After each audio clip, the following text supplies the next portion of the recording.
Kamusta?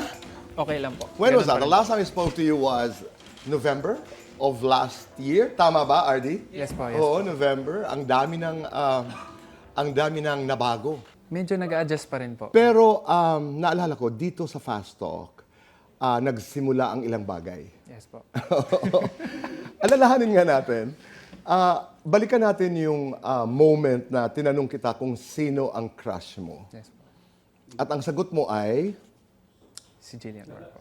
si Jillian Ward. Oo. Anong iniisip mo noon? What was that experience like nung tinatanong kita? Ikaw ba yung parang, Tito Boy naman, pati yan, itinatanong? What was going on in your mind? Happy naman po ako kasi, you know. Happy ka. Opo, so- Pero ilabas natin muna si Jillian sa usapan. You said, nagkaroon ka na ng 3 girlfriends. Yes po. Paano ka manligaw? Through friendship muna, syempre. To the Lord. Kinakaibigan. Yes po. Yes po. Tapos? Tsaka kinikilala ko muna po siya. Tsaka pag once na may binigay ng sign si Lord, yun. Doon na po. Ano yung mga signs na inaabangan mo? Unang-una, godly and family-oriented. Tsaka Importante. personality din. Tsaka relationship niya kay Lord. Pag nai-in love ka, talagang you fall hard. Yes po. Yes. Talaga. Umaakyat ka ng bahay, umaakyat ka ng ligaw. Humaharana ka? Hindi. Hindi. Ang luma. Seloso ka. Medyo. Paano ka magselos? Delikado ito eh. Boksingero ka eh. Yes. Paano ka magselos? Sinasabi ko lang naman po sa kanya kung may pinagsiselosan ako na Oh, at least dapat maganda wag yun. mong ganyan. Diretso. Kaysa magtampo po ako, pangit naman po yun. Hindi.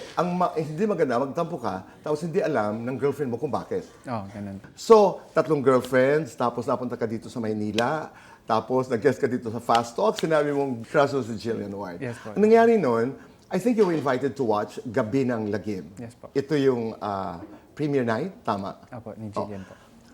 What was the first impression that you had nung una mong makita si Jillian? Mix. Kinakabahan, masaya, tsaka blessed. Oh, okay. Bakit ka kinakabahan? Siyempre, first ko yun na makilala yung mga artista doon. Nagandahan ka? Super po. Okay.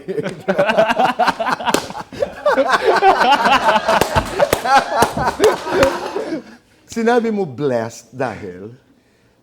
Siyempre, nakakilala ko ng artistang katulad niya. Siyempre, napapanood ko lang siya dati sa TV, tsaka Okay. sa cellphone. Ganun. Ano yung pangatlo na word? Masaya. Happy dahil? Dahil, siyempre, nandun ako sa sitwasyon kung saan makakilala ko na sila Jillian Ward, sila ganyan.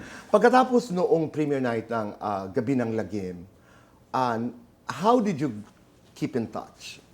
Through kumustahan lang, pag busy. Understandable naman kasi we're both artista, tsaka At saka busy din. Apo, At saka nakabase ka talaga sa North Cotabato. North. Doon ka talaga nakabase, di ba? Sa North Cotabato. Ika'y pumupunta lamang dito sa Maynila pag merong Showbiz. trabaho. Trabaho.